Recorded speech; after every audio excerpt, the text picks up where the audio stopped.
اگلا سوال ہے، عوام میں یہ بات مشہور ہے کہ جس نے ایک دفعہ بھی کلمہ پڑھ لیا یا مرتے وقت پڑھ لیا تو سیدھا جنت میں جائے گا، کیا یہ درست ہے؟ تو اڈی عقل مندی ہے کہ انج ہوئے گا؟ یہ جو لوگ سوال لکھ کے بھیجتے ہیں وہ بھی ذرا اپنی عقل استعمال کریں نا، کہ کیا اتنی سستی جنت بک رہی ہے؟ جامعہ ترمذی میں حدیث ہے، سیدنا عثمان غنی رضی اللہ تعالیٰ عنہ جب بھی قبرستان جاتے اتنا روتے کہ داڑھی آنسوؤں سے تر ہو جاتی۔ لوگ پوچھتے کیا معاملہ ہے؟ انہوں نے کہا میں نے خود نبی علیہ السلام سے سنا ہے کہ آخرت کی منزلوں میں سے پہلی منزل قبر ہے، جس کی یہ منزل صحیح ہوئی اس کی اگلی منزلیں آسان ہو جائیں گی، اور جو اس منزل میں پھنس گیا اگلی منزلیں اس کے لیے مشکل در مشکل ہو جائیں گی۔ یہ کون کہہ رہا ہے؟ سیدنا عثمان۔ سیدنا عثمان وہ ہیں جن کو 3 موقعوں پہ جنت کی بشارت ملی ہوئی ہے، اور نبی علیہ السلام کی طرف سے۔ ایک دفعہ جب مسجد نبی کی توسیع کے لیے زمین وقف کی، دوسری دفعہ جب مسلمانوں کے لیے کنواں وقف کیا، اور تیسری دفعہ غزوہ تبوک کے موقع پر جب 700 اونٹ مال کے لدے ہوئے اللہ کی راہ میں خیرات کی۔ اچھا، تینوں دفعہ ان کو مال خرچنے کے اوپر ہی جنت ملی ہے۔ اس لیے میں کہتا ہوں جس کو اللہ نے مال دیا ہے نا، سب سے آسانی میں اگر دنیا میں کوئی جنت کما سکتا ہے نا، مالدار بندہ ہے۔ اس نے بس صرف اپنی نیت صحیح کر لینی ہے، اس کو یہ ٹینشن نہیں ہونی چاہیے کہ پتہ نہیں قبول ہوا ہے کہ نہیں۔ نماز میں تو ہمیں جتنی مرضی صحیح کر لیں توجہ نہیں رہتی، بندہ کہتا ہے یار پتہ نہیں خشوع خضوع ہے کہ نہیں۔ مال میں صرف ایک چیز کا خیال رکھنا ہے کہ آپ نے ریاکاری نہیں کرنی، بس۔ باقی یہ نہیں ہوگا کہ یہ خشوع خضوع سے خرچ ہوا ہے کہ بغیر خشوع خضوع کے، یہ خرچ کرتے وقت یعنی وہ ذہن حاضر تھا یا نہیں تھا، وضو ہے تھا یا نہیں تھا، یہ رولے تو ہے ہی نہیں نا مال خرچنے سے۔ تو سیدنا عثمان نے 3 دفعہ جنت کمائی ہے مال خرچنے کے اوپر، اور تیسری دفعہ تو نبی علیہ السلام نے اشرفیاں یوں آپ الٹ پلٹ کرتے تھے اور کہتے تھے عثمان جنتی آج کے بعد جو چاہے مرضی کرے۔ یہ ان کو ہی گارنٹی تھی کہ جو مرضی کرے، تو آندی تھی جو مرضی کر دے، وہ ہے کچھ کرتے رہے جی بعد کہ قبرستان جا کے روندے رہنے کہ پتہ نہیں میرے ساتھ کیا بننا ہے، تو قبرستان جا کے روتے تھے۔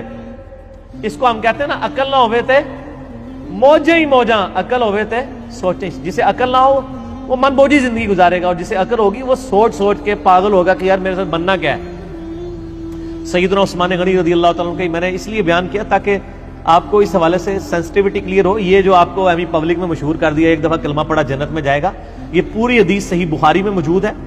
مشکات میں بھی آپ کو یہ کتاب الایمان چیپٹر میں شروع میں حدیث مل جائے گی کہ نبی صلی اللہ علیہ وآلہ وسلم نے فرمایا، جس شخص نے گواہی دی لا الہ الا اللہ محمد رسول اللہ کی، وہ جنت میں جائے گا،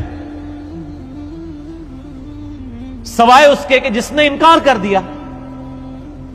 صحابہ نے کہا یا رسول اللہ صلی اللہ علیہ وآلہ وسلم، کون ہوگا جو جنت میں جانے سے انکار کر دے؟ سوال تو بڑا جینون تھا کہ ایک بندے نے کلمہ پڑھ دیا اور اب وہ جنت میں جانے سے انکار کر دے۔ آپ صلی اللہ علیہ وآلہ وسلم نے فرمایا، جس نے میرا حکم مانا وہ جنت میں جائے گا، اور جس نے میری نافرمانی کی اس نے جنت میں جانے سے انکار کر دیا۔ اور تسی کہندے رہو جناب وہ داڑھی میں اسلام نہیں، اسلام میں داڑھی ہے، نمازوں میں اسلام نہیں ہے، نماز اسلام میں ہے، روزوں میں اسلام نہیں ہے، روزے اسلام میں ہے، جو مرضی کہندے رہو اللہ دے بندے ہو، گل ایک ہی ہے، لک وشکار ہے۔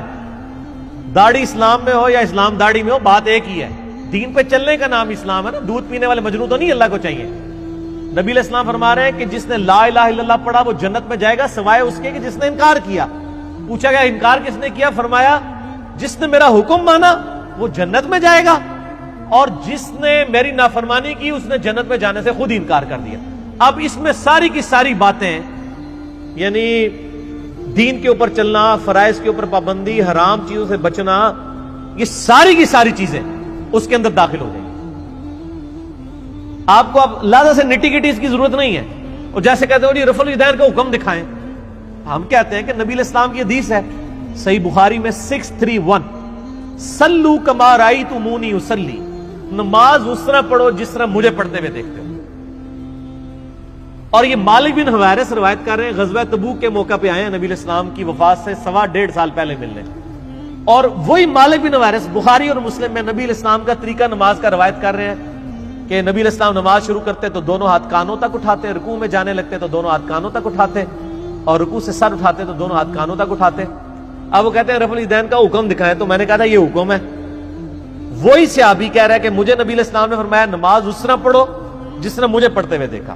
وہی صحابی نبی علیہ السلام کی نماز کا طریقہ آگے وہ اپنے ساتھیوں کو سکھا رہا ہے، تو ظاہر ہے کہ اس میں ایک ایک نٹی گٹیز تو نہیں بیان ہوگی۔ پھر تو ہم کہتے ہیں کہ نبی صلی اللہ علیہ وآلہ وسلم سے آپ ذرا پہلے رفع الیدین کا حکم دکھائیں نا، وہ بھی کوئی نہیں جی کدھرے، وہ بھی عملی ٹرانسفر ہوا ہے کہ نبی علیہ السلام جب نماز شروع کرتے تو جب یہ آپ سے دوسرے تیسرے کا حکم مانے نا، آپ پہلے کا مانیں، ان کو نہیں ساٹھا دے چھٹو میں پہلے اپنا ثابت کرو، تو کہیں گے نہیں وہ تو نبی علیہ السلام نے کیا تو یہ بھی کیا ہے نا یار، ٹھیک ہے، میٹھا میٹھا ہاپا تے کوڑا کوڑا تھو تھو، تو یہ جنت اتنے سستے نہیں ملنی میرے بھائی۔ یہ آپ کی شعر و شاعری ہے کہ جو کچھ بھی ہے اے اللہ تیرے محبوب کی امت سے ہیں، یہ آپ کی شعر و شاعری آپ کرتے رہیں، جب انشاءاللہ موت آئے گی تو پھر پتہ چل جائے گا یہ شعر و شاعری ہے، اس کی کوئی اللہ کے حضور کوئی حیثیت نہیں ہے۔ اس واسطے جناب مرنے تو پہلے تیاری کر لو۔